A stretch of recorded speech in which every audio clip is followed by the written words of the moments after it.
Yeah, I spread joy and positivity through sewing and fabric play. That's my mission. Yeah. Love it. Welcome to Make and Decorate, a podcast for makers who love to sew, quilt, and decorate.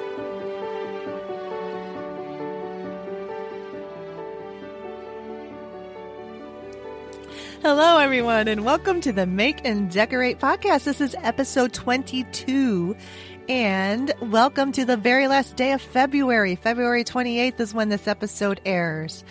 Oh, man, what a month. It just went by like that. I know it's a shorter month, but man, it really feels short. So I'm excited to head into March because guess what? March is my birthday month. Woohoo! Yes, March 25th to be exact. So, hey, if you're feeling up to it, you can send me a birthday postcard. My information is on my website at stephaniesochadesign.com. All right. So before I get into this wonderful conversation I had with Mathew Boudreaux, aka Mr. Domestic, just a few things. One is I got an email from a listener, Katie R. Thank you so much, Katie, for sending me that email. I really appreciate it.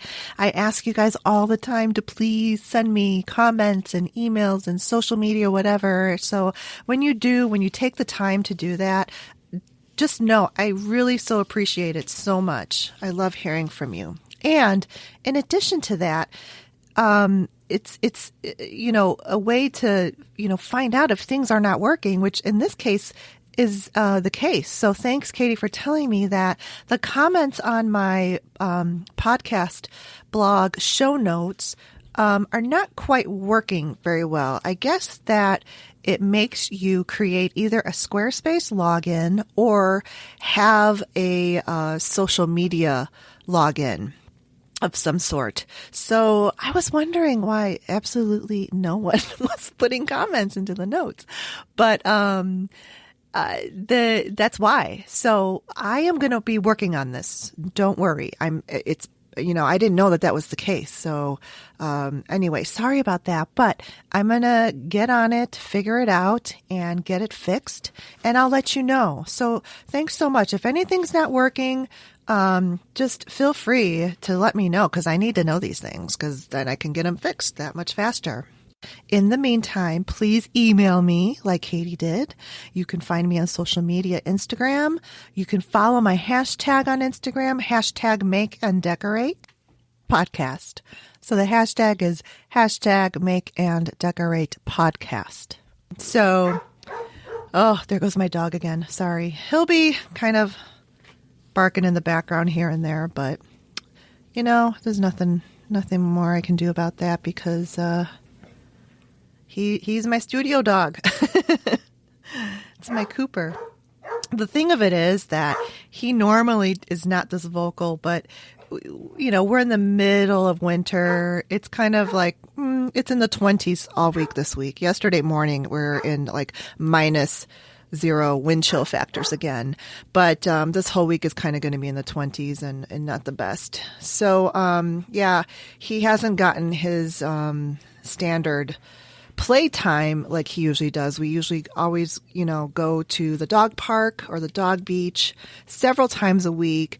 And, he's been having to settle for walks around the neighborhood and he likes to run free. So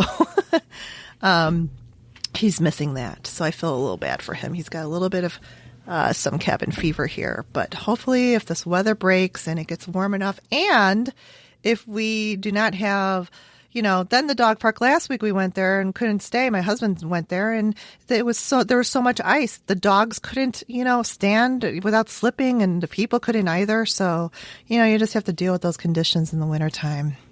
But, hey, March is the next day and spring is on its way. I just know it is. I know it. So anyway, Okay, so I'm doing a little change up on my podcast schedule and published schedule. And today is the 26th, and I had a podcast recording session with Mathew Boudreaux, and I wasn't going to publish it for another few weeks, but I am going to edit and publish it for it to go out on Thursday, the 28th. Because there's some things going on with him that he's involved with that happen in mid-March and end of March. And I want to give people enough time to check it out and sign up for it. There's some really cool and exciting things. So the episode that I was going to do, I think I'm going to possibly do a mini-sode next week because it was going to be a QuiltCon, a kind of recap, or as I was calling it, a glimpse of it through Skype, because a couple of my friends were so nice. They took some time while they were at QuiltCon to Skype video call me and show me some things. So there will definitely be a YouTube video on my channel from that footage that I got. And then like I said, hopefully I'll get a mini-sode done next week for that. And then there's a few other things that I'll go over next week as well. But I just wanted to tell you quickly that I did sign up for the Allison Glass Quilt Along, the Trinket Quilt Along. And the Trinket is a pattern of hers, and it has a lot of 4-inch square blocks, and it looks really interesting. I was on the fence, and I wasn't sure if I was going to join it because I typically don't finish quilt-alongs that I start. It's terrible. The last quilt-along I did was in 2015, and that was the summer quilt-along. It's run by, I think, Freshly Pieced, but there's a group of pattern designers that collaborate with that one. Really cute quilts. And I still only have half of that one done from 2015. So I need to finish it. And this Allison Glass one is, even more intensive because you do a block every weekday of the week. So 5 blocks a week times 8 weeks. 40 blocks. So, you know what? I'm not going to let that intimidate me, and I'm just going to do it. I'm going to join along. It really was speaking to me, and I just couldn't pass it up. I love her fabrics. This pattern looks so cool, and there's so many different ways you can do it. And so if you've joined the quilt along, let me know, and we can kind of follow each other and see how everyone's quilt's going to turn out, because everyone's is going to be different. Everyone is using different fabrics. It doesn't have to be Allison Glass fabric. So I'm excited. I'm really excited for this. All right. So getting into the podcast today, just to give you a little background, there's a little blooper that I'm putting at the end because I had some major technical difficulties even getting this call started. My iMac computer decided to freeze up, and then, you would think it would be a simple restart, but then it decided to do all of these update downloads, and then it froze up doing that. So I was scrambling to get thank goodness I have a small laptop, because I ran to go get that, and I'm trying to plug in my microphone and headphones and switch it from the iMac to the laptop. And, then I didn't have the recording software on there, and I'm running 10 minutes late. And, so anyway, It was like a crazy start, but man, this ended up being one of the best conversations ever. So I know you're going to enjoy it. And the conversation with Mathew is just wonderful. And guess what? Afterwards, I realized I did not even find out and ask him, and we didn't even talk about his sewing machines. So he has to come back on. He has to come back on to talk about his sewing machines because I want to learn more about Felicia. And there's another one. I forgot his name. It's a guy's name, a sewing machine. So, sorry about that. I'm just because, that's one of the things I ask almost everyone because I am so interested in sewing machines and so is everybody else. But anyway, next time we will definitely get that information from Mr. Domestic. So enjoy and be sure to stay at the very end to hear a little blooper reel. All right, enough chit chat from me. Let's get into this conversation that I had with Mathew Boudreaux, better known as Mr. Domestic. Yay! I have Mr. Domestic on Make and Decorate today. My show, Mr. Domestic, Mathew Boudreaux. Hello. Hi, I'm so excited and honored to be on your show. Thank you so much for having me and reaching out. This is cool. Thank you so much for coming and saying yes to me.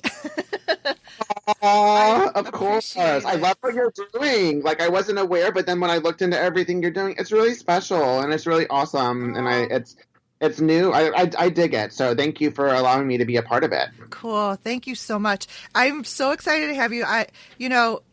You just have been an inspiration for, I know you know this for a lot of people, but for me as well. And this podcast is not a business podcast. So, and you've already done that. You've did a great podcast with Abby Glassenberg. I've listened to it, multiple times because I've got to catch every little drop. Oh, thank you. And then I also recently saw you with Angela Wolf, who's another inspiration to me. I love both of them. Oh, Angela Wolf is so cool. So that was awesome. She's special. Yeah. She's a figure, an icon in the sewing community. Totally. She's fabulous. Yeah, yeah. So that's already been done. So it's on my podcast and episode. It's more like we want to talk about our creative lives with each other, and just I want to, get to know you better on, what's behind the scenes of your creativity and what you love to do. Yay. Okay, good. So, I like to find out from people because I'm just so inspired by everyone out there. But when did you recognize in yourself that you really had a creative gene within you? And for me, creativity since I was a kid, I wasn't always sewing. I mean, I didn't even sew until I was, a little bit older, but, I always had to be making things. So how was it for you? Yeah, I've always been creative my whole life. I couldn't, I don't think I could breathe or exist. It's like life juice for me if I didn't create. From as young as I could remember, there was always some kind of creative artistic thing that I was doing. And then I also tried to excel in school at the same time. So it's I feel like having both of them and using both of them, they fuel the other. So yeah, I've always been creative. I did theater. I can't sing to save my life, but I did theater for a long time. And then I did speech and debate in high school. And those were my two creative outlets there. And I grew up in my mom's sewing room. I wasn't encouraged to sew then, but I saw it. And then in my adult life, I did more theater, and I did it a little bit professionally. And then I did commercial work for a little bit, and then I modeled for a little bit, and then I was a photographer for a little bit. And then all of that weirdly led me to Mr. Domestic. I use all of the skills that I gained in all of that to here. And it's kind of wild. I don't feel like Mr. Domestic would even be a thing if I didn't do all of that other stuff first. Right. Yeah. That's true. Your photography you use all the time fantastically. And I have a similarity with you too, because I grew up my mom was sewing. She sewed all of us clothes and stuff, but would never have the time to teach me because there were 6 kids. Right. And it just wasn't encouraged. I mean, she was just afraid that I was going to hurt myself or what. She had sewn into her thumb one time with the needle. And so I think she was kind of afraid, whatever. But I've done that a couple times and it's you take it out. It's fine. I know. I sliced the rotary cutter in my finger too. So we've all done it. But yeah, I wish I, was able to learn earlier because I talked to some people I've been sewing since I was 5. And I'm like, oh, what is that like? Yeah. And what is that like? honestly, we don't know, right? Because we only Right. like exist in our own skins and experiences and stuff. Yeah. We might not have the fervor or the skill or the aesthetic to do what we do now. Had we been doing it our whole life, maybe we would take it for granted. Maybe we would have gotten over it and moved on to something else. Like, because I go through the same things. Like, I'm not resentful, but it's like, oh, I wish that my mom would have taught me. I wish I Right. would have learned this. Yeah. Then I think, no, because then I wouldn't be using the fabric I do. I wouldn't have the business acumen that I do. So I'm kind of grateful that it's happening right now. Yeah. Yeah. True. I'm grateful for that. Yeah. Well, good. Very good. And so you've done even more diverse crafting and sewing and quilting, which is what I am attracted to as well, of not just like focusing on one genre. And I think where you can correct me, but I think you started more into like the fabric weaving. Was that like kind of your first foray? Yeah, that's that kind of got me. It's not how I started in fabric play, but it's what got me the most exposure. Like, people just noticed it because it was different online. But I started sewing just sewing clothes for my kid. Nice. And then I did that for a couple years before I discovered Instagram. And then I just wanted a place to put my photos because they were like flooding my Facebook. And that's how my personal Facebook was becoming. So I was like, what can I do? And I didn't understand Instagram. I thought it was honestly, I thought it was silly. It didn't make sense to me, like, on social media. And then I put them on there, and then I was like, whoa, there's a whole community here. It was pretty neato mosquito. So that's how that happened. But yeah, it was apparel. It was clothes. I never intended to like get into quilting. I never, like, this wasn't really, none of my life has been a plan. It's like you plan for what you want to do, and then life happens and you go with it. But yeah, it's like quilting. I'm not getting out of it. It's really fun. Yeah, the quilting is definitely a mainstay for me too. I mean, yeah, me too. And I mean, I'll always try all these different little things, but quilting's always going to be there. And I see that with you too. So that's really cool. Not going anywhere. Yeah. Now, listen, I tried the fabric weaving thing. I even took a Tara class when she came into town last year. And it was awesome. But it's like I needed her over my shoulder every I'm like, I can't get this whole over under two, and it changes and it results in a beautiful thing, but I still haven't even finished that one, and I have to. It's sitting like right over there, and I think I'm going to make it into a wall hanging. Do it. Yeah. Let it teach you. Like, I have lots of YouTube videos on it, and I know that she has some, and honestly, all the time, like, not all the time, I haven't been doing weaving a lot lately, but like whenever I get into it a lot, people will send me pictures and then say, hey, what's wrong here? And I'll be able to like look at it and tell you what you're doing wrong and then send it back. Like, if that happens, feel free to do that. I'm okay with that. Yeah, because it's just around the corner. I'm going to grab it. Yay! Because now I'm afraid that I've forgotten how to do it. No. I got to finish. Oh, that's beautiful. So what do you can't get into it. That's what you did in the class. That's what we did in the class. Are you afraid to mess it up or whatever? Like, just do it. You're so close to being done. Oh my goodness. I know, I'm really close. I'm like, and it's so pretty. Oh, it's so pretty. Yeah. But there was a ton of people in there, and I didn't get, I mean, like, I wish I would have had her over my shoulder, but I didn't. So, I couldn't. So anyway, but it was a fun class and everything, but I'm like, whoa. But I did do the fabric weave at Christmas time, and I gave them away as gifts, the Danish star ornament. That was easy. That was so easy and quick and fast and impressive, and everybody loves it. So I'm learning that through the YouTube experience. I'm learning that people really appreciate simple projects that can be done really fast. So I'm trying to think of a lot more of that kind of stuff. Cool. I like the more complicated stuff too, but you got to start somewhere. I think the ornaments are a good place to start with fabric weaving. Yeah, because this is a star one in the class, so there's diagonals and stuff like that. But the ornament was definitely very easy. Anybody really could, if I could do it, they can do it. Let's talk about your YouTube channel because I love it. And I have to tell you, sometimes if I'm coming back from my, design job or whatever, and it's just, I'm deflated, I'm like, I need some Mr. Domestic, like his laugh, you're just positive, just instantly can put me in a better mood. So, I mean, That's super awesome. Like, I'm so honored that I have that kind of impact. Like, it's all weird to me. Like, it's still all weird. Like, all of the, like, I'm on a podcast right now. It's weird. I'm kind of just going with it. But it's super humbling, honored. I can't think of the word really, but that me just being myself. Like, this is just me. That it is making a positive impact on people. Like, what? But that's what I feel is what is great about you, because people can identify authenticity, and you are being yourself. And even like with me with the podcast, sometimes I can get like really like intimidated by the other big wig people, but you know what, I'm me. This is what my podcast is going to be. So yeah, there it is.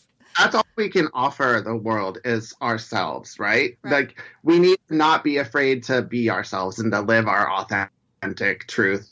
Right. And people are afraid to do that. And I've just had so many things happen to me in my life that, like, people who are introduced to me now, all they see is like the happy, happy, happy. But it's taken a while to get to that place to where that's my authentic self. But so much bad stuff happens where I was like, I'm not doing that anymore. I'm just going to be myself. I can't control everyone else. I can just control my own joy. And that was the most eye-opening, awesome thing that I ever was able to do for myself in my life. Yeah, that's great. I kind of get an idea. I mean, because you said you did some modeling, and I'm sure that kind of had its unauthentic moments. I mean, even with me in interior design, it's full of the high end of that, and I'm just not interested in that anymore. So that's why I've shifted my business. I mean, I still do it a few days a week, but this part of my job fills me with so much more joy, and I love it. I just absolutely love it. So on your YouTube channel, your tagline is, go ahead and say it, because I always paraphrase it. I spread joy and positivity through sewing and fabric play. That's my mission. Yeah. Love it. I love it. It's almost like a mantra for me too. So yeah, it's also, I mean, that's what it should be like. And I didn't because I have a business brain, right? So whenever I built this Mr. Domestic thing, it wasn't my intention. Like, my intention was just to like be myself. All I can be is myself. But then after a couple of years, I realized that that's what I was providing people. Like, which blew my mind that I brought joy to people. Mm-hmm. And so then I made it more official within my business, was that's what I do. Right. It's not like it's so interesting. Someone made a comment somewhere about how she also had a YouTube channel and she found it exhausting trying to be positive, and she was trying to do the same thing. And I didn't quite respond to it, but it's like, I'm not trying to be. I'm just being myself. Like, this is, so it's not exhausting at all. It's the opposite of exhausting. It's energizing to be this way. But if I wasn't like, I don't know, if I authentically wasn't joyful and grateful, then I would be something different. That's just my authentic self. So it's right. And I don't know, there's a lot of talk in our, quilty creative world about being introverts and extroverts. And I'm definitely an introvert. And to see you just like, whoa, demonstrative and yay and stuff is so like outside of my, but I'm an introvert as well, though. Right.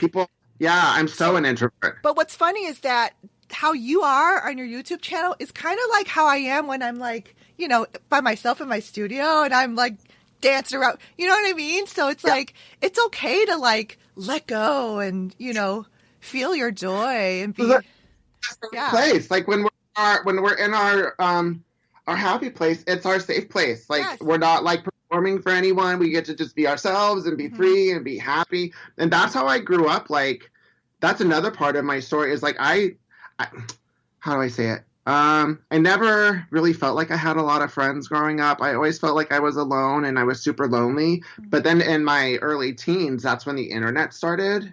And it was the early parts of the internet. But I was able to like make friends and stuff online. So it's like, I love that. I feel very comfortable. I'm an internet extrovert, but I'm a real life introvert.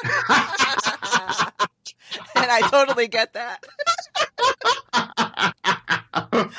Oh, that's hilarious. Oh, I love it. Yeah, the internet has really given us a lot more connection to like minds across the world. It's so cool. I love it too. I started a YouTube channel too last year, so you inspired me with that as well because. Yeah, I'm one of those, like, this is what I love about, listening to you and on other shows and just on your channel, your newsletter, everything is that, we're not reinventing anything. You're just, it's just that, watching you do half square triangles or whatever is a lot of fun. It's just like, that's what, yeah, sure. I can watch it anywhere. And, find it in a zillion places, but it's you. Right. It's you. It's your personality. It's how you're presenting it. And there's so, yeah. And I can do things in my own way too and be fine. This whole, I think what got scary is like a year or so ago, there was this whole like big to do about, what's that word? It starts with a D when people. Derivative? Yes. Uh-huh. There were. So like, that's about when I started in this world, but I became keenly aware of the derivative police. There's the quilty police, and then there are the derivative police also. Yeah. Mm-hmm. Yeah. So then I thought, well, I can't do a video on that because it's already been done. I can't. Yep. Well, now I'm like, who cares? I'm going to do what I'm going to do. It's like, it's not. No one invented the half square triangle. Yeah, no one owns a shape. No one owns geometry. No one owns technique. The only thing anyone owns is if they have the words and a pattern.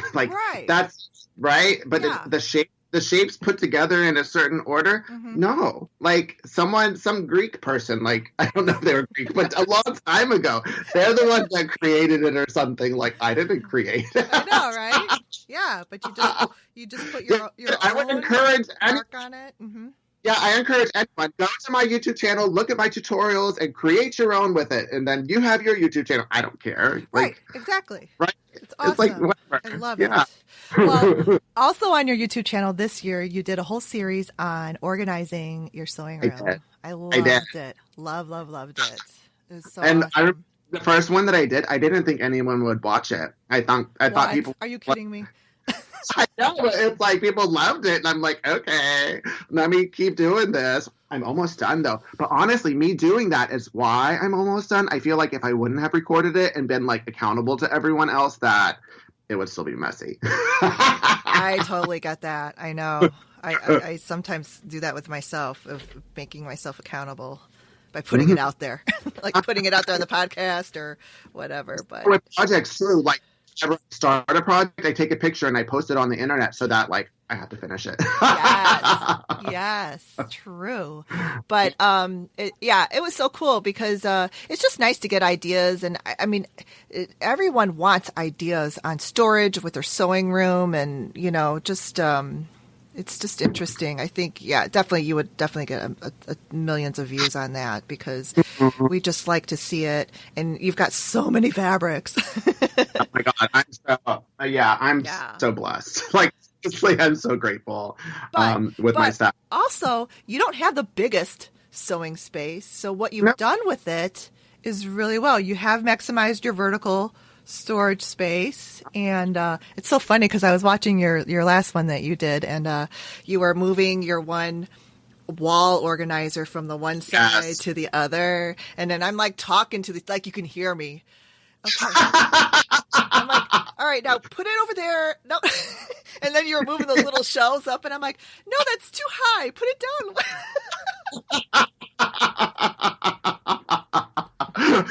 Yeah, it's been. Like, how is he going to reach that starch spray all the way up there? Luckily, I'm tall, but yeah, they're kind of high. They're up high. They're high. I was like, what is he doing? That's extra high. But it's cool. I loved it. Thank you. That's awesome. And then the other thing too that you do that really has helped me is your 95% perfection goal, because I'm one of those too that I'm a natural perfectionist, and I've also been trained to be with just, the sports I was in, the piano lessons I took, and then the interior design. Oh my gosh, that was the worst. The interior design with the when I first started in school, like we were still learning the manual drafting, and oh my gosh, the perfection level expected in that was like crazy. I get it. But it's like, this is a happy space. Yeah. Like sewing and crafting and like all of that should be joyful from start to beginning. Like, I don't understand people, like, I wouldn't want to stress out the entire time hoping that it's perfect in the end so that no one judges it and all that kind of jazz. No, I strive for 95% perfection. Sometimes it's 100. Sometimes it's 90. I love it all, and I enjoy the process as a result of it. Because I used to be similar. Like, people who knew me, like, in high school, I was that perfectionist person, like, but I wasn't joyful. But right. I love it. I love it. Yeah, I encourage everyone to let go of 5%. Yeah, I've gotten so much better with it over the last, I would say, at least like 5-6 years, for sure. Yeah. Like night and day with it, and it's so much better, and it's so much more fun, and I just think that it just makes the process so much better, and with that, you end up getting 100% sometimes. Yep. And you don't even realize that because you get better. Every time you work on a project or you sew something or quilt something, you get better. You get better. Yeah. But also for me, it's like doing that in this world, it allows me to focus on all the good stuff and not the bad stuff. It's like I see the flaws in what I do, but I just don't fixate on it. And like anyone who does fixate on the flaws in my work, they can move along. Like go. Like, let it go. Like, it doesn't bother me because I'm doing all this for myself. I'm not doing it for anyone else. And if people want to be a part of my journey, then that's cool. I really am grateful and I love it. But I feel like for all this stuff, we need to remember we're doing it for ourselves. We're not doing it for someone else to look at it. It's for us. Yeah. And how have you found that with your journey? Like with your going from Instagram to being an art gallery fabric, social media. Yeah. I was a social, like, yeah. And then to your YouTube channel and the feedback that you get and just dealing with all of that and, like weeding out the positive from the negative and just, like, how is that? I fail. I fail all the time with this, but it's like, I think I've said this somewhere else, but, Tina Knowles Lawson, Beyonce's mom, she said something in an article that I read about how she navigates social media, and she, when someone comes and attacks her, she just deletes, blocks, and she doesn't engage. Delete, block, don't engage. Delete, block, don't engage. And it's like I see it. I'm not going to say like negative stuff doesn't like hurt my feelings. It still does. And sometimes I do respond, and then I remember why I don't respond, because then you can get caught up and it takes your energy and all of that. So I just remember that. And then I just focus on all of the love and the positive. And honestly, this was why I was scared to get into YouTube, was because it was anonymous. Like it's more anonymous than other social media, and people can just say whatever and they're awful. Yeah, but that's why they call them trolls. I mean, yeah. Yes. But there's just so much love. If we just focus on the love and pay attention to it, then it's just lovely. It's wonderful. Yeah.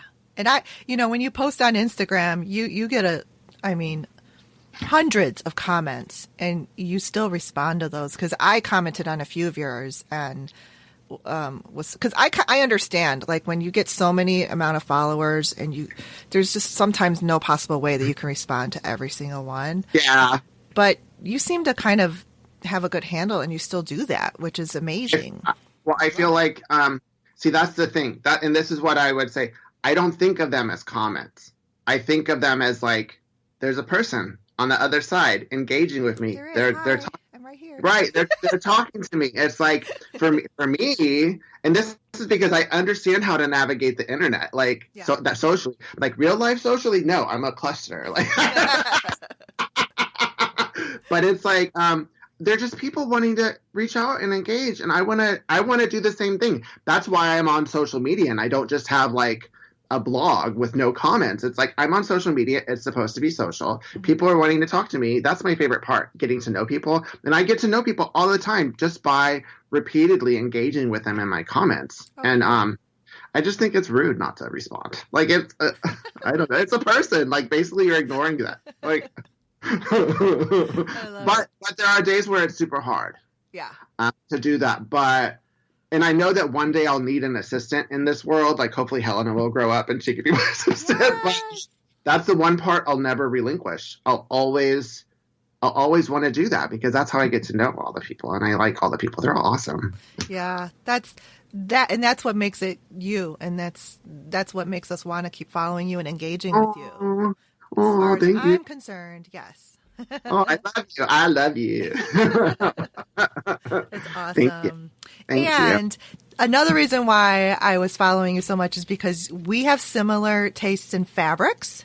And Art Gallery I have loved for a long time, even before you became their social light and started designing fabrics with them. Katrina Rochella has been a favorite of mine for a while. I loved her when she did that Alice in Wonderland. Oh my gosh, she's insane. Like that's why I just did my unboxing video and it was all about her. Like every single one of the it's like it's phenomenal. It's like next level art. Like put it on a frame, like drape it all over my body. It's gorgeous. It is, and just for me coming from the design world, her fabrics, Barry J's, yours. I mean, Pat Bravo's, they all come from a very artistic point of view. And there are complexities and layers to them. I love their fabrics. Plus, not to mention the substrate is the softest. It's amazing. It's like a cotton sateen. It's just gorgeous. And I use their solids with Liberty. I have this one client that I've made 3 king size quilts for already. Oh, lovely. She loves Liberty and that Tana lawn. It's like silk. So the cotton that pairs with it the best is the Art Gallery Elements. Yeah, when they say feel the difference, it really feels different. Yeah. And it's like I gravitated to them before I knew about designer fabric and all of that kind of stuff. Just going to the fabric store, I gravitated. It was very weird. Like whenever I would want to make a quilt, I would go to the apparel section and get apparel stuff. But when I want to make clothes, I would go to the quilt section just because it was different. Okay. And so I discovered them, and it's just the way they feel and the way they drape. I could make quilts with them, and then I was like, oh, I can make quilts with these too. That's awesome. But yeah, it's pretty. What they have is pretty special, and I'm honored to be with them. They're just fabulous. Yeah, it's so exciting. It's so cool. And in fact, I just listened. Abby just interviewed the Pat and Walter. And for those of you who don't know, they're the founders and the owners of this great company, this fabric company. Yep. Yeah, they have a really good story. So go check out her episode on that. Yep, I love them. They're my family now. And I don't say that lightly. They're just beautiful, amazing people, and they sound like it. Yeah, I just love their story, and I'm sure they would say that about you and all of the designers that work for them. That's how they were talking about these designers. Yep. I mean, that's really special, and it's good to know. I feel better when I'm purchasing a product from a company that has their heart in the right place. Yep. And is not out there for greed and how much they can get. I just don't feel like that with Art Gallery fabric. No, not at all. And the older I get, the more that I want to align. Not even Mr. Domestic, Mathew Boudreaux, me myself. I want to align myself with companies that are like that. Me too. Yeah, I think you and I are kind of in the same generation. I'm a little older than you, I think. Yeah, but yeah. Oh, I'm 42. I'm 47. That's amazing. 47 is amazing. For those of you who have not reached your 40s yet out there, it's amazing. Yes. I love my 40s. I love my 40s. I celebrated when I turned 40. I went to San Francisco.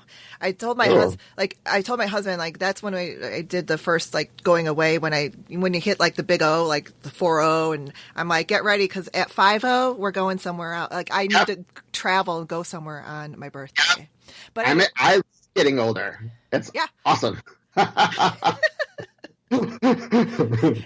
Aside from all the creaks and stretches and pains, but like I'm not like the body stuff. Oh my goodness, no, stuff is not back. Like if you hurt yourself, it's there for months. Like I know.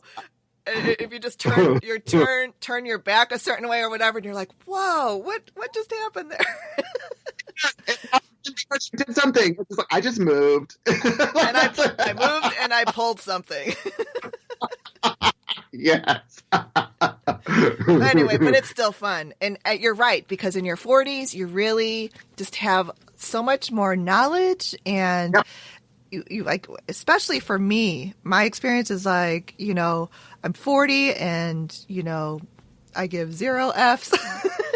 That's how I give 0 Fs. It's like, honestly, it's like I'm realizing that I'm like at the midway point. If I'm lucky to live till 100, that's fine. But it's like, I don't have time for BS. I don't have time for negativity. I don't have time for people coming into my life that are trying to like hurt me. I just don't have time for any of that. I just want the right? Yeah, save the drama for Netflix. I don't need it in my life. Right. I don't want it. It's like now I'm understanding how to create boundaries and like tell people what's up and be firm. And most of the time I feel like I'm able to communicate stuff in a way that's still positive. Yes, me too. Mm-hmm. Yeah. You don't have to, if there's someone that's in your life that maybe isn't working out for you, you don't have to be mean to them. There's a nice way to say whatever you need to say. And then sometimes you can fix whatever that relationship is. So yeah, absolutely. Yay, go 40s. 40s rock. So anyway, I digress from the art gallery conversation, but that was a good deflection.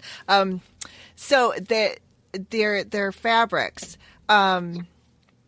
Now you're designing, and I think you said you're designing your 4th collection now, right? I'm finalizing my 4th collection right now. I can't believe it. Man. Wild. Well, I just got some of your Aura collection. Oh, yay! Yeah. And then after I watched you on Angela Wolf, I got some of that rayon she had that she made that skirt out of. The rayon is insane. That's part because whenever I became their socialite originally, part of it was I went exclusive with them, and I could only use their fabric and promote their fabric. But that was an easy decision because of their apparel substrates, like their quilting cottons. I mean, hands down, it's the best out there. Yes, and then their apparel fabrics are all amazing, like their knits, their rayons. They used to have some wool that's out there. They have canvas. They have denims. Like they do. Right? I love all of it. So yay for getting the rayon. I know, that's so cool. So, well, just talk a little bit. I mean, I want to talk about the creative side of it because the business side's already covered on other podcasts. But just like, you've never designed fabric before, right? I mean, how did you kind of get into this and your inspiration and what, just your creative process in there? It was like whenever I partnered with them, I never envisioned myself ever being a designer. It was never even like something that I wanted. I never like that, but that's how I operate in life. I don't really like covet things. I kind of listen to coincidences and things that are happening in my life, and I go in that direction. I'm very like Zen like that. But I think it was that like because I made so many projects whenever I was working with them. Like my output was like crazy. I know that it was crazy. Oh yeah. And I saw so much awesome that I got to understand what it took to create a design, but I didn't know whether I could do it because I never found like a visual medium that I could do that with outside of photography, which is different. Mm-hmm. But with photography, I understood like balance and like colors and what made a pretty photo and all of that. And I just decided after like a year, Pat and I were chatting, and I was like, why don't I just try and see? I don't know. One, I don't know whether it's going to bring me joy. Right. And that's my measurement. It's not money. It's like, where does this fit on my joy meter? If it was something that I hated and was laborious, I wouldn't have done it. Mm-hmm. And I needed to know whether I was good. I had no idea. But my very first collection was inspired by Helena. And I have found, and for those who don't know, she's my daughter. Mm-hmm. She's almost 6. She's amazing. I love her. But she is why I'm as good a sewist as I am. Because when I started, I was making stuff for her. Right. And it very much became like, this is how I'm going to show my love to her, by paying attention to the detail. It was a measurement of my love, which people always say that about sewing. I didn't understand it until then. And so I knew that if I applied that and let her be my inspiration for designing, that would potentially take me to another level that I didn't know that I had. And it absolutely did that with Love to Pieces. Like, I can't believe that came out of my brain. I can't believe I figured out how to do it. Really, it's just playing. And like, I took some courses with Bonnie Christine.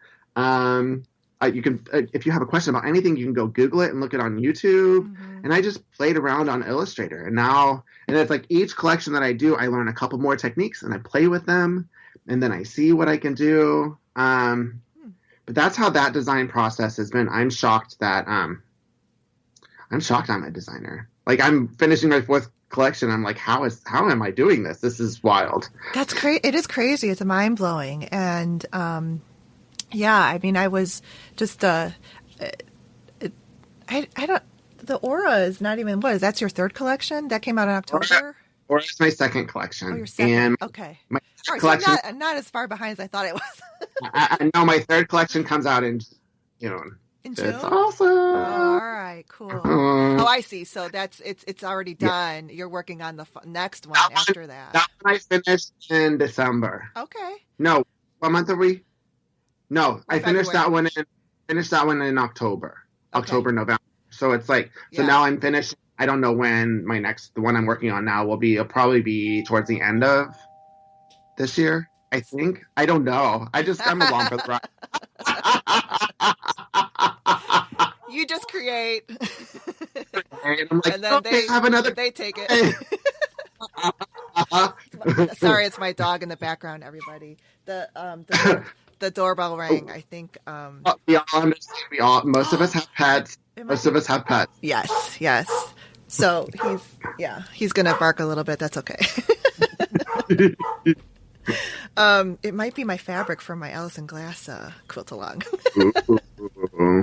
I'm doing that one. I haven't done one in a long, long time. That quilt pattern is awesome. It's so pretty. Yeah. That's why I caved in.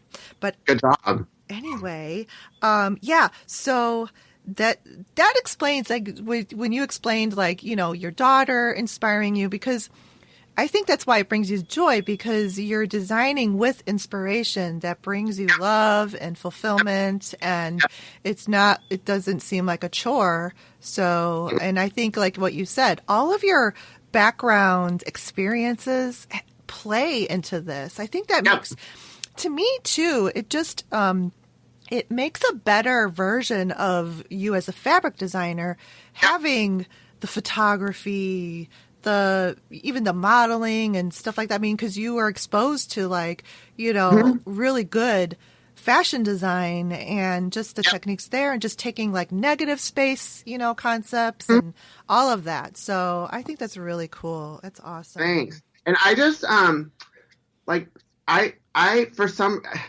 shouldn't have gotten this because of the messages that I received as a kid that were like, you can't do this, blah, blah, blah. But it's like, I believe that I can do anything. I think all of us can do anything, but it takes work and grit and educating yourself. So it's like, if anyone wanted to be a designer, go educate yourself and then work on it. Like, that's it. I work fast. And I think because I've been creative so often and I've, like, jumped around from different creative outlets, that I know what it would take to excel in something, and I just jump right into it instead of, like, wondering what I need to do, if that makes sense, right? It does, because I'm the wondering what I need to do, and I'm the let's take 4 years to research before launching a podcast. No, just jump right in. I'm doing it now. The first thing I did when I just jumped in was actually starting a YouTube channel last year. I launched my podcast last July, and then realized, what was I afraid of? And so now that has really, the experience of doing it has taken away a lot of the fear. And just even the more I see you and, I learned from you, and just, you say that a lot. You're just like, just do it. Like, jump in there, and who cares? And as long as you're being yourself, and, and if it brings you joy. Do it. Be yourself. Jump in head first. Don't be scared. Yeah. Honestly, this is a question, like, how do you get so much done? how I get so much done. Like, and I don't compare myself to others, so I don't know what other people do, but I don't resist. Like, resistance is what takes so much time. Like, let's say you have to empty the dishwasher. You don't want to do it. The 15, 20 minutes you sit there, like, I don't want to do it. I don't want to do it. You could have been done like 3 times, right? So it's like that with anything. Like, if you can just eliminate the resistance, stop the self-doubt, stop like telling yourself you can't do it or you won't be good. Stop all that nonsense. Jump in, have fun. It's about you and your experience. It's about no one else. And then more often than not, it's going to be awesome. Yes, thank you. You're my mirror on the wall. I need to say that. Like, you know, people stand in front of the mirror every morning and they're like, I am beautiful. I am. Well, I mean, but it's the truth. I mean, this is your journey, right? It's no one else's journey. Like, this is my journey, and I'm living it for myself. Yeah. And now for my kid, my husband. I'm not living it for, like, my followers. I'm glad that they're a part of it, but I'm living it for myself, right? Yes. And that's why I'm not disappointed and I'm filled with joy, is because it's not about whether other people like it. It's about whether or not I enjoyed it and I liked it. And that's the most important thing. I love it. Oh, my gosh. That's weird because of the world we live in. We're in that, like, instant, like, gratification, affirmation based world. Yeah. So it's hard, but it's like I just don't focus on those metrics. I just do me. Yep. So you do you. You do you. You are amazing. Hey. Awesome. So all right, you've got your fabric collections coming out, and they're going really well. I love it. And what about you've kind of gone through English paper piecing. I think this year you said you're kind of getting back to the basics with just piecing. I saw you piecing a quilt on one of your channels. Yep. So what are you going through this year that you're kind of like, you know, you want to kind of, besides the piecing, what are you getting into and looking forward to, and creative wise, sewing, quilting, whatever? Yeah. So, each year is something. Like last year was like EPP. The year before was weaving. This year, I really am intentionally focusing on quilts. I want to learn about basic blocks. I want to learn about basic blocks. I want to learn about the history of quilting. I want to learn about who created them. I just want to immerse myself in the legacy of quilting, because the legacy is powerful. And I feel like anyone who wasn't brought up in it doesn't know the legacy. Right. And it's just super important. It's part of American history, if not world history. And I need to know it for myself, because if my kid wants to get into it, I want to share that part of it with her too. Mm-hmm. Otherwise, it's just like it's an empty thing to do. I want it to be filled and rich, and to understand why I'm doing what I'm doing. Yeah, that's great. It's weird. I don't know why I chose that, but that's where my journey took me, and it makes sense to me. Yeah. And I always have kind of an interest in that too, because I've gotten a couple of books from half price books, but and they've been like, they're not in print anymore, but they're like big encyclopedias of quilts and quilt blocks and where these came from. And it's fascinating. Amazing. I know. Oh, good. I'm glad you're doing that this year. That would be awesome. Yeah, that's amazing. You need to do some YouTubes on like sharing that with us. Why not? I know. Yeah, I would watch. I want to learn. All right. I'll do it. Right. Yes, right on. Yay. Awesome. Yay. So, yeah. See, look at you. You're so good at that. That's your mind just thinks like that. Hear me. I've had these books in my book library for 5 years. But I mean, clearly you want to learn. And also I've learned, like, what I love about YouTube is that, and I knew this because I used to be a teacher, and I understand communication. It's like the way that you learn something the best, and the highest likelihood of you remembering it is if you're able to teach it to someone else. And so it's like through YouTube, part of it is me for myself becoming like an expert at it, so that I'm able to teach others. And if I didn't have the intent to teach others, I wouldn't get to that level in whatever craft I'm doing. So I'm grateful selfishly for teaching, even though I also like to help people out. Yeah, that's actually a good observation about your teaching, about what it does for you. So Cool. My mind is still blown by that. I don't know if I've seen you do applique. Have you done applique? You just did. You just made a wallet. I did. I do, with my machine. I don't think I'll ever get into, needle turn applique. I've done it for some English paper piecing because you need that stitch. But I like using my machine for that because it's done so fast. I like machine applique too. I don't think I'll ever do needle turn as well. The hand sewing that I love is hand embroidery. I love doing that because it's sort of like freeform. And again, it's not like I could never do cross stitch. I tried it as a kid and just, in those little boxes, and it's just very detailed. But the embroidery, you could do whatever you want and things can look really nice. Yeah. And EPP too. I mean, it's a portable project and you make some really cool shapes, put the shapes together. Yep, I love it. Awesome. Cool. So, and are there any crafts or sewing that you've not tried, but you want to? Maybe not this year, but maybe down the road. Like for me, I want to do some watercolor painting. Ooh.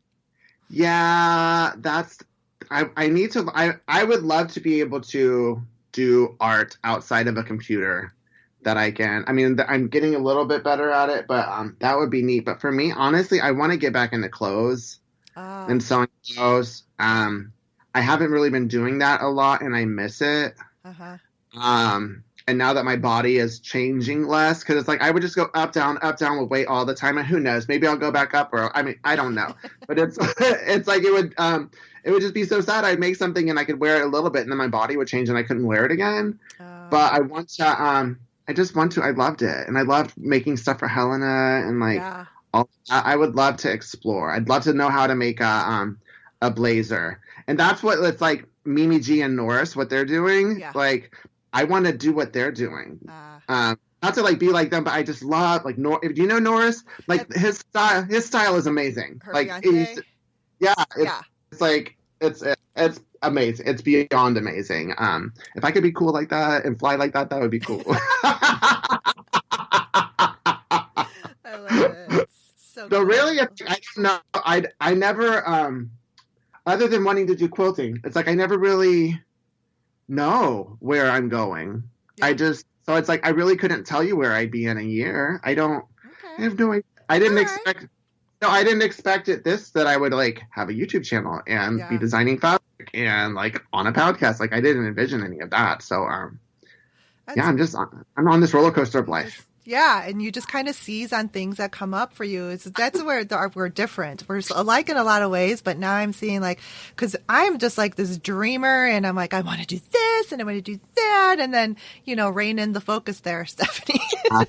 That's where it's that can be overwhelming, and that can be debilitating, right? Yeah, right. Where it's even me, you asked me the question, I'm oh my gosh, I don't know. I'm freaking out inside my body, but it's really just...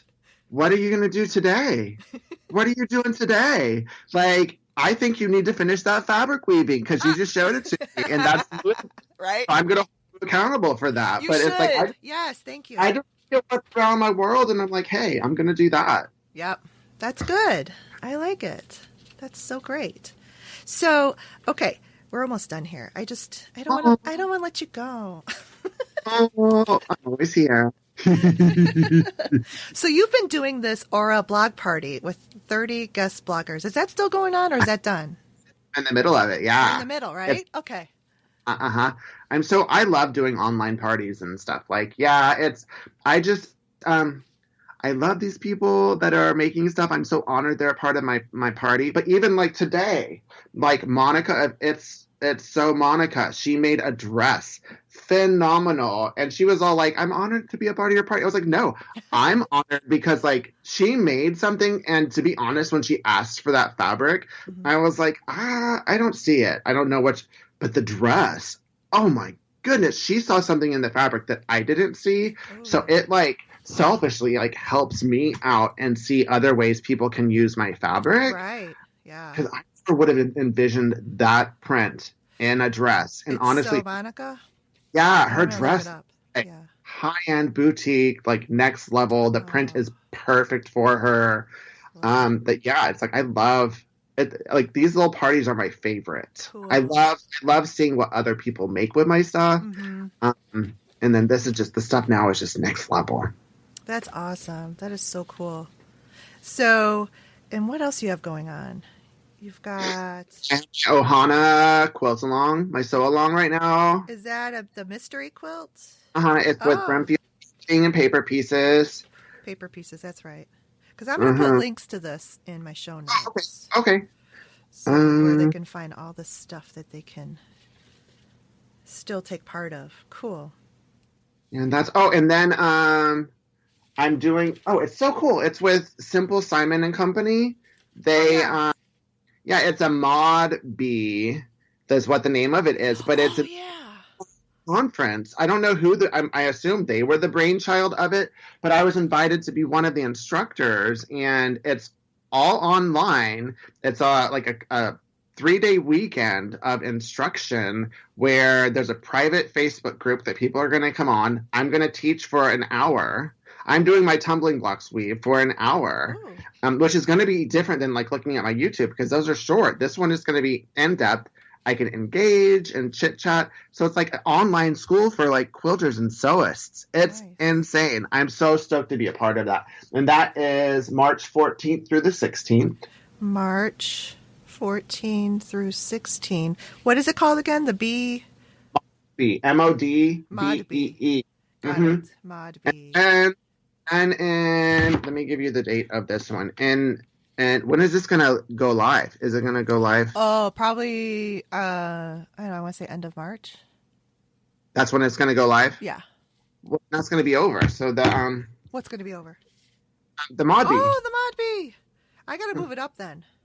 and then because I'm also the I'm going to put feature. it I'll put it on in 2 weeks. Oh, thank you. Yeah. Oh, but then there's if people are local to me or want to travel, then I'm the featured quilter at what is it called? Clark County Quilters. I keep forgetting it. I need to go. Oh, it's called Quilt Fest Northwest Clark County Quilters Regional Quilt and Fiber Arts Show. It's March 28th through the 30th. Uh-huh. It's in Vancouver, and I'm the featured quilter. There are going to be 10 of my quilts hanging up, and I'm teaching a couple classes there, and I'm going to do like a walk along tour Oh thing, my gosh. like that. That I'm like, I would I'm so die to go to that. Oh, but that's gonna be super fun. And so I'm also teaching tumbling blocks there, and then I'm teaching my Flower Mania table runner there. cool. But those are going to be super fun. I'm excited Yes. about that. Oh my gosh. Basically excited about everything in life, in case you don't know that yet. Like, life is amazing. I know, love life. and that energy like infects me. I love it. Love it so much. Well, Thank you. because like in real life, there's not that many people around. Well, or not. I have to say around me that get that excited about this kind of stuff, fabrics and quilting, and Yeah. you're like, yes, we're getting excited about the same things. So It's awesome. Fabric It is awesome. is. It's awesome. People need to jump on board. It is. It's I know. a party. Come on. hmm That's awesome. All right, cool. So you've got a lot going on. That's great. Because, this is all in addition to you've got a regular job. Like you work Yeah, 40 I hours do. a week. I do. Mm-hmm. Yeah, it's crazy. And it's like, but it's like I love what I'm building. Like it's so cool that Helena gets to see me building this. Like everything goes back to her. Like she's seeing me build this business now from the ground up, and it's it's in line with my ethics and values, and it's all about positivity. It makes people happy. It's about fabric. Like basically I created this ideal online world that would be a place that I would want to jump into that I've created, and it's just growing and growing and growing. I love it. It is. It's so great. And so Helena, your daughter, does she want to learn to sew, and is she into it? She just made her first project. She made a triangle pillow she got sent a sewing machine from brother too, and she wanted to sew, and finally I made some room for her. And at first, like when she was younger, I just wanted her to keep her eye on the needle. Right. Because she wanted to sew. And then she would get frustrated by that because she couldn't because she was too young. Yeah. And then I wanted her to sew in a straight line. And then it was just a couple days ago she was sewing, and I told her that she was going to have to practice a lot and it's going to be a while before she made something, and she got frustrated. Then I was like, you know what? Let's see if you can do this. So I just got 2 triangles that were in my scrap thing, put them together, and I just had her follow along the edge, and she did it. And I was like, oh, my lady. And it's so simple, but it made the biggest, like, she was so proud of herself. And I was like, oh. So, yeah, she wants to get into it, but she's also into my YouTube channel and my live streams, and she always peeks in. And I know. That was the funniest thing when you're doing that one video of showing the Martelli table, the cutting table, and you're like, she's like running in, and you're like, whoop, you're like, out of my screen. Like, oh, as soon as people see her, they're gonna be like, who is this Mr. Domestic? I want that girl. That's hilarious. But it's so cool that she's into it and she's excited to spend that time with you. It's awesome. Yeah. I'm pretty blessed to have her, the most amazing creature ever created in the history of the universe, as my daughter. And isn't she blessed to have you as her one of her fathers? And that makes her these amazingly beautiful, unique, one of a kind clothing, accessories, pillows, quilts. I mean, that's pretty lucky. And I'm trying, but thank you. It's great. Yeah. I don't have kids, but I have, I'm the oldest of 6, so I don't know, wonder why. But but I have nieces and nephews, and I've been teaching my 10-year-old niece to sew since she was 5. And so she comes and she stays and does a long weekend. I love it. She's into it because I never want to force, she's the only one right now that's kind of into it. So we'll see. But yeah, we can't impose our likes and desires to children. They have to find their own journey. But she loves it. And, one of the next, when Helena gets like maybe a couple years older, you should do, because this is one that Ava just did and she was 10, Sarah Lawson's, and it's a free pattern on YouTube. And it's made out of cork fabric. And it's a simple little zipper pouch, but kids can do it because all you do is sew around the zipper on top of the cork and sew the 3 sides, and boom, it's a zipper pouch. My niece went crazy over it. She was like, oh, I made it. I did a zipper. She's like, let's do another. She's like, another one. I want to make another one and another. Sarah is phenomenal. I love Sarah. She's so talented and so humble. Like, I just really appreciate her. Yeah. Her, same thing. I had her on and I told her, I talk about you guys all the time, your company, your family business. And it's not that I get anything or want anything, but it's just your heart.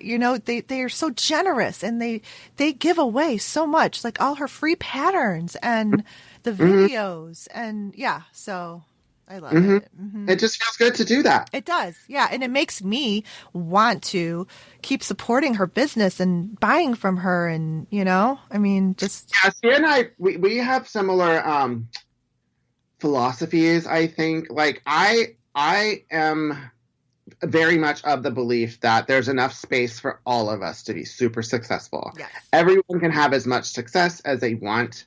And that I feel like we can all get better by building each other up and lifting each other up. There's no reason to be competitive or any of that kind of stuff. That's what I try to do all the time. I want to give exposure to people, build people up, and not for anything other than I just feel like that's how we should exist on this planet. And so I want to do my part, right? Yes, I agree. And me too. So that's wonderful. We're going to end it on that note because I love it. We're ending it on positivity and joy through fabric play. That's the best way to begin, end, and live. Yay! Yes, I love it. Matthew, thank you so much. I mean, this fills my heart with so much joy, and it might be a little selfish of me too, but I know that people listening will enjoy it as well, and they will get as much fulfillment and joy. I felt the same way about this conversation, so thanks for having me on your podcast. I really appreciate it. Oh, anytime. I've got to have you back. So thank you so much. Yes, you're welcome. All right. You take care and mwah, kisses, hugs, everything. Bye. Bye. Yes, so that's my conversation with Mathew Boudreaux, Mr. Domestic.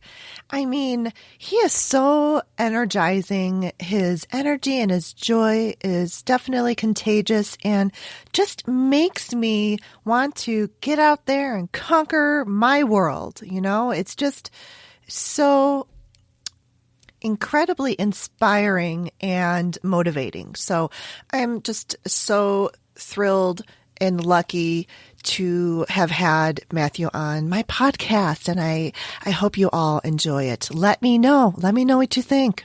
And check out my show notes for all the details. He has got a lot going on, and there's so much to see and do. Check out the blog, the Aura blog party, and I've got links to that. I have links to the online weekend quilt classes that are being done on the private Facebook. They're going to be live, these classes. This reminds me of classes that were done a few years back. It was called the Sewing Party. And I actually did that. I signed up for it, and with the Sewing Party, they had a lot of different instructors from anything from quilting to I don't know. It was just foundation paper piecing, a lot of different types of sewing. And you kind of could hop from one class to the other. And they just did it the one time. So I imagine that it was a lot of work, a ton of work. But I think that was maybe 3 years ago. Technology has advanced even so much since then. So now everyone is doing these live videos on YouTube and on Facebook Live. So check it out. It's coming up soon. It's coming up the next couple of weeks. So that's why I wanted to get this episode out there so you can check it out and plan on joining that. And if you are in the Pacific Northwest, you can take an in-person class with Mathew Boudreaux. He is teaching English paper piecing, and I think it's a table runner that they're making. So I'm going to have a link to that show. It's that, what is it called? Clark County Quilt Fest Northwest. So I've got that information going on the show notes, and check it out. Oh my gosh, I would love to go see that show. But yeah, sadly I live many, many miles away. All right. So stay tuned. I've got our little blooper coming up next. And until next time, get your sewing machines out and make something today. Bye. Okay. Can you hear me now? Ah! I can. Can you hear me? Yes. Okay. It was my setting. Oh my gosh. It's okay. No, it's okay. Technology is lame. Oh, it is okay. So I have my little laptop in front of my big iMac that is still not working. It's like, it froze up and I restarted and it's still doing all these updates. I was like, stop the updates. Once it gets started, it's how do you stop it? I don't know how to stop it. I don't think you can. Apple is like the mafia. I'm telling you. They are. They run the world. It's okay. Between Apple and Amazon, like whatever. Take money. Yeah. Take money. I know, and I'm in it. Hook, line, and sinker. That's how. Thank God I have a laptop, because then I'm like, this is a lesson for me because I need to have a backup plan. So I guess this is going to be my backup is to there you go. Do it together. Do the laptop. Yeah. Yeah. Thanks for listening to the Make and Decorate podcast. You can find me at stephaniesochadesign.com. Check out the podcast blog with the show notes. My donation button is there for a one-time donation to support the podcast, or you can also support the podcast with my Amazon affiliate, and that button is just below the donation button. Talk to you next time. Bye.